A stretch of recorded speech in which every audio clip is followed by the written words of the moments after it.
love dilemma, breaking free from fear to find true connection. Love. Ah, that elusive nectar of life, the bittersweet symphony of desire and vulnerability. We crave its tender embrace, its intoxicating joy, its whispered promises of forever. Yet, in the very depths of our yearning, a paradox simmers, the fear of falling. Why, when faced with the shimmering prospect of true connection, do we sometimes build fortresses of resistance? Why, when love's gentle hand beckons, do we reflexively slam the door shut? The answer, my friends, lies not in the object of our affection, but in the shadows of our own past. Understanding philophobia. This paradoxical aversion to falling, known as philophobia, isn't just a fleeting apprehension. It's a deep-seated fear, gnawing at the roots of our emotional well-being. As Dr. Nara, the esteemed psychiatrist, aptly declares, philophobia isn't a harmless quirk, it's a mental health threat that cripples relationships and steals our joy. The roots of fear. But where does this fear sprout? Dr. Romina Tavina, in her illuminating journal article, points us towards early attachments, those fragile threads that weave the tapestry of our emotional landscape. A distant father, a preoccupied mother, these seemingly innocuous experiences can leave imprints of insecurity and dependence, warping our perception of love into a minefield of potential pain. Identifying the symptoms. So, how do we know if this shadow lurks within our own hearts? Look beyond the fluttering butterflies and whispered confessions. Observe your actions, your intentions. Do you nitpick at your beloved's every flaw, subconsciously building walls with criticism? Does your inner voice scream he doesn't care? Amidst a sea of his affection? Dr. Firestone, the insightful clinical psychologist, reminds us, our attachment history casts long shadows. It whispers insecurities, it fuels criticism, it pushes us to create distance. The detached lover.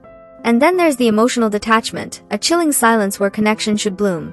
When your partner bears their soul and you retreat into icy neutrality, that, my friend, is a telltale sign. As Dr. Firestone explains, detachment is a fortress, built to shield you from the vulnerability of love. Second-guessing the dream. But it's not always so obvious. Sometimes, the fear manifests in a maddening dance of doubt. One moment, you're swept away by euphoria, the next, a voice whispers, it's all an act.